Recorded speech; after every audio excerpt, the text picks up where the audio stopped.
All right. Good morning, dear students. This is Rishabh Jain. Welcome you all in today's session. We are ready to start our session. And just a second, dear students.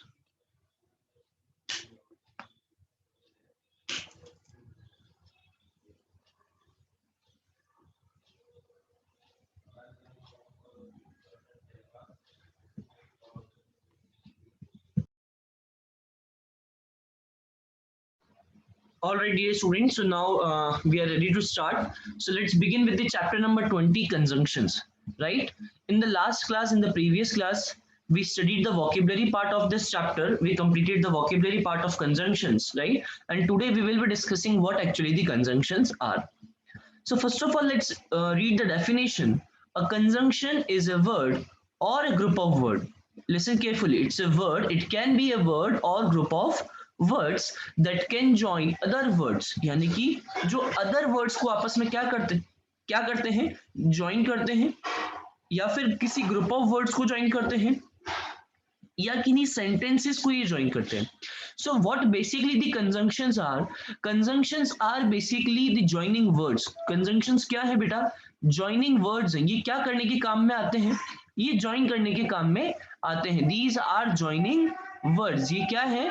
Joining words है. I hope you are getting. तो ये किसको join करते हैं? Joining words तो ये किसी को ज्वाइन करते होंगे, राइट? तो ये किसको ज्वाइन करते हैं? किन्हीं भी दो सेंटेंसेस को, किन्हीं भी दो वर्ड्स को या किन्हीं भी दो ग्रुप ऑफ वर्ड्स को ये कनेक्ट या ज्वाइन करते हैं, या किसी भी दो सेंटेंसेस को ये आपस में कनेक्ट करते हैं. सो बेसिकली कंजंक्शंस को आप कनेक्टिव्स भी बोल सकते हो. क्या भी बोल सकते हो? कंजंक्शंस को आप कनेक्टिव्स भी बोल सकते हो, just because the conjunctions add or connect the two words or group of words or sentence, right? A conjunction therefore helps us to make what we want to say shorter and more precise. देखिए मेरी बात को समझिए. जब भी कुछ हमें कहना है या बोलना है या पढ़ना है या सुनना है, तो हम क्या करते हैं? अगर कंजंक्शंस का यूज करते हैं तो हमारी जो वर्ड्स है, जो हमारी बात है, वो थोड़ी सी शॉर्टर यानी कि थोड़ी छोटी और प्रिसाइज हो जाती है, यानी कि एकदम सही हो जाती है, right? Just think it in a way कि मैं एक ही चीज को ऐसा नहीं, मैं टू डिफरेंट सेंटेंसेस उनको पूरा बोल रहा हूँ, राइट? और instead of that what I did, I connected them. मैंने दोनों सेंटेंसेस को ज्वाइन कर दिया. तो क्या होगा? मेरा सेंटेंस शॉर्ट हो जाएगा कि नहीं हो जाएगा डियर स्टूडेंट्स? मैं दो सेंटेंसेस को अगर मर्ज कर दूंगा, ज्वाइन कर दूंगा, कनेक्ट कर दूंगा, तो my sentence will become shorter and that will be more precise. और इंग्लिश के अकॉर्डिंग जो शॉर्टर सेंटेंसेस होता है उसको प्रिसाइज या बेटर माना जाता है, राइट? तो you can understand it with some examples. देखिए, the first example we have is Akshay and Tarun went home. Akshay and Tarun went home. Now listen, dear student, to understand, dear students, here what that this sentence, the sentence Akshay and Tarun went home, this sentence could be said in a way Akshay went home, Tarun went home, right? तो instead of that मैंने क्या किया? इन दोनों sentences को आपस में combine कर दिया. I connected or I combined these two sentences. मैंने क्या किया? इन दोनों sentences को आपस में कंबाइन कर दिया, इन दोनों sentences को आपस में कनेक्ट कर दिया. And their actions were same. क्या? They went home. उनका एक्शन जो था वो सिमिलर ही था कि वो कहाँ गए? होम में गए, यानी कि घर पे गए. So what I did, I wrote Akshay and Tarun went home. Akshay और तरुण कहाँ गए? होम गए. तो यहाँ पे हमने उनको किससे कनेक्ट कर दिया? यहाँ पे हमने उसको एंड से कनेक्ट कर दिया. यहाँ पे हमने उसको किससे कनेक्ट कर दिया डियर स्टूडेंट्स? एंड से कनेक्ट कर दिया, जो यहाँ पे हमने यहाँ पे इस तरीके से कर रखा है. तो अब सेंटेंस आप देखिए, यहाँ पे दो सेंटेंसेस अब पूरा एक ही सेंटेंस में फिनिश हो गए कि नहीं हो गए? सेंटेंस शॉर्टर भी हो गया और प्रिसाइज भी हो गया, यानी कि सही भी हो गया. ठीक है, चलिए एक और एग्जाम्पल देखते हैं. Example number B is this home is old, यानी कि ये घर पुराना तो हो चुका है बट ब्यूटीफुल, लेकिन ये घर अच्छा है, यानी कि ये बहुत ही ब्यूटीफुल घर है. तो मेरी बात को समझिए. एंड कंजंक्शन को कब यूज करते हैं? When the action performed by both of the subjects are similar. जैसे अक्षय और तरुण ने कैसे एक्शंस किए हैं? सिमिलर एक्शंस किए हैं. इनमें इनका एक्शन भी वेंट होम ही था और यहाँ पे भी एक्शन वेंट होम ही था. तो हमने क्या किया? एंड का यूज कर लिया था. एंड कब यूज करते हैं? जब सिमिलर टाइप ऑफ एक्शंस होते हैं. बट बट को कब यूज करते हैं बेटा? बट को यूज तब करते हैं जब दो कॉन्ट्रारी और दो अपोजिट चीजें आ रही होती है। जस्ट थिंक कि अगर घर ओल्ड है, अगर होम जो है वो ओल्ड होगा, तो क्या वो ब्यूटीफुल हो सकता है? नहीं, वो ब्यूटीफुल नहीं हो सकता। बट ऐसा है, लेकिन ऐसा है यहाँ पे। तो हम जब जब भी कोई दो चीजें अपोजिट टर्म्स की होती है, ठीक है, देखो सिमिलर टर्म्स की होंगी, सेम टाइप्स की होंगी तो एंड आ जाएगा, और अपोजिट टर्म्स की होंगी तो बट आ जाएगा।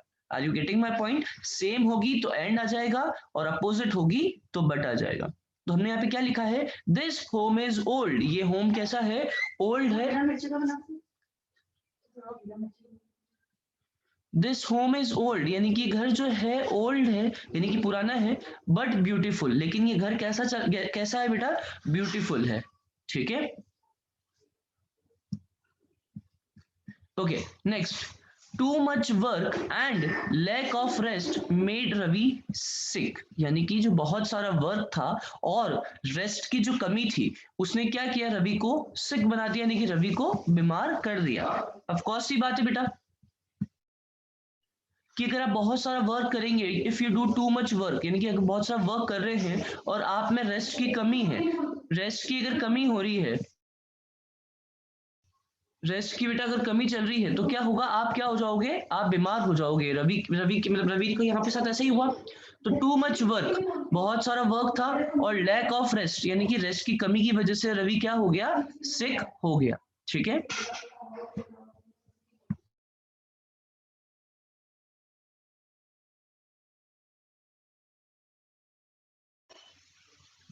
okay, next we have, note that sentence A and B can be split into two sentences। A और B जो है उनको दो sentences पे split किया जा सकता है।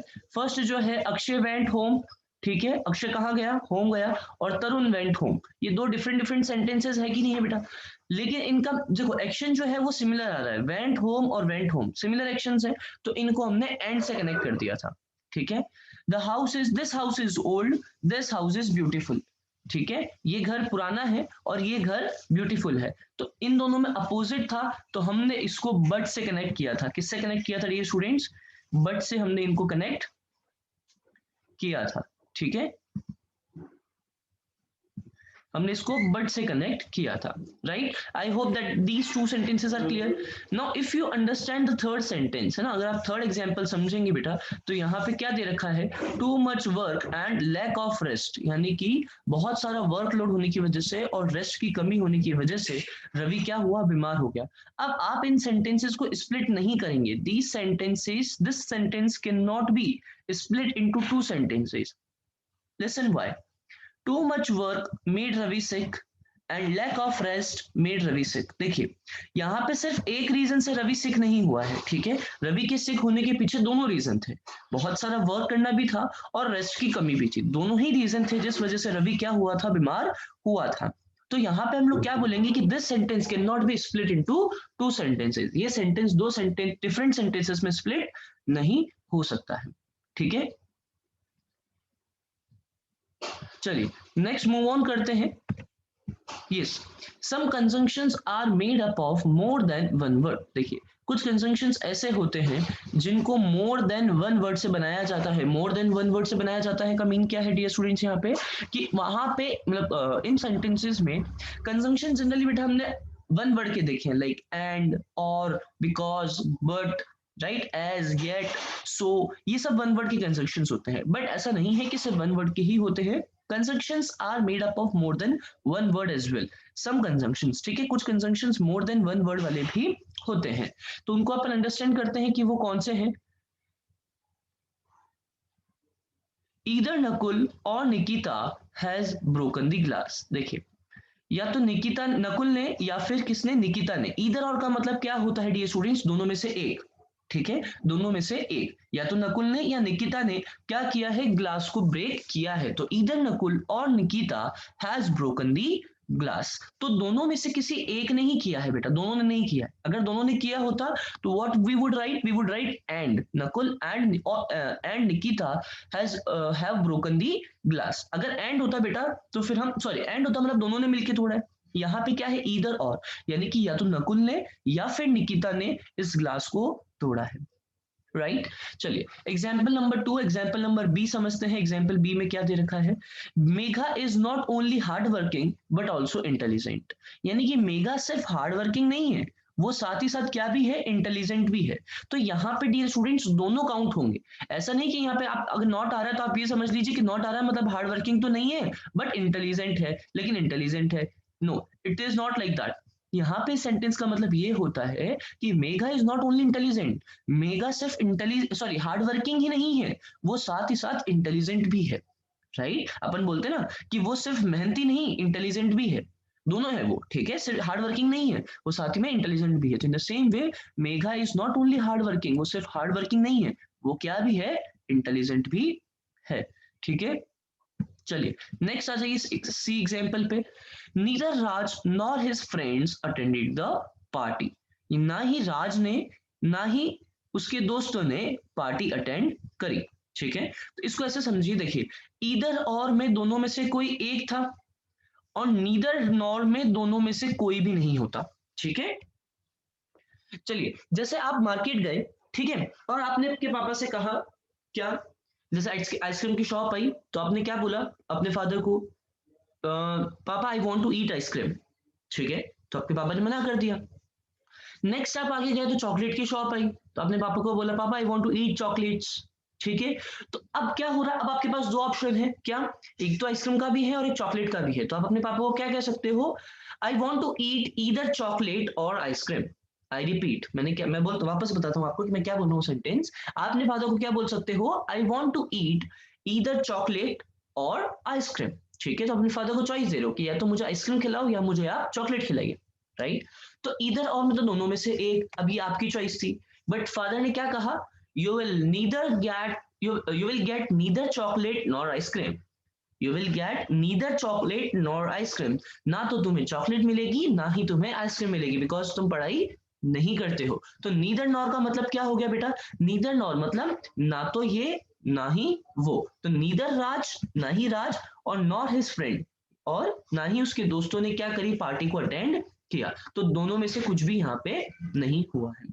ठीक है the conjunctions either or, not only but also, neither nor, no sooner than, hardly when, both and etcetera always go together.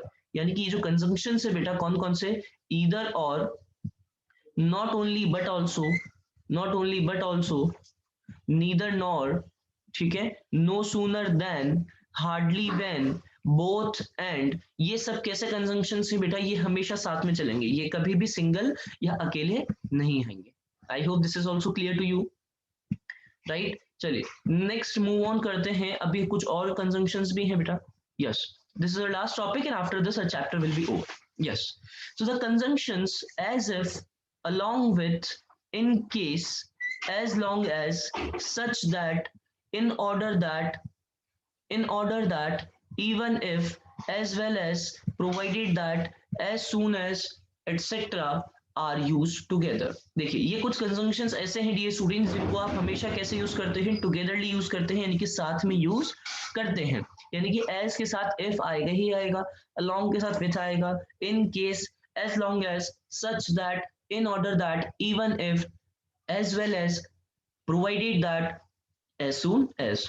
Right चलिए एग्जाम्पल ए देखते हैं क्या कहता है, she looks as if she is afraid of something. यानी कि वो ऐसी दिख रही है जैसे कि वो किसी चीज को लेकर के क्या है, अफ्रेड है, यानी कि डरी हुई है। Yesterday also told you the meaning of afraid, that means scared और टेरिफाइड। यानी कि वो ऐसे बिहेव कर रही है या ऐसी दिख रही है जैसे कि वो किसी चीज से बहुत ज्यादा डरी हुई है। Dave, along with his family, is going to the fair। Along with मतलब उनके साथ में, along with मतलब क्या होता है, उनके साथ में। तो देव जो है अपनी फैमिली के साथ में गोइंग टू दी फेयर, कहाँ जा रहे हैं, फेयर में जा रहे हैं, मेले में जा रहे हैं। along with his family मतलब फैमिली के साथ में।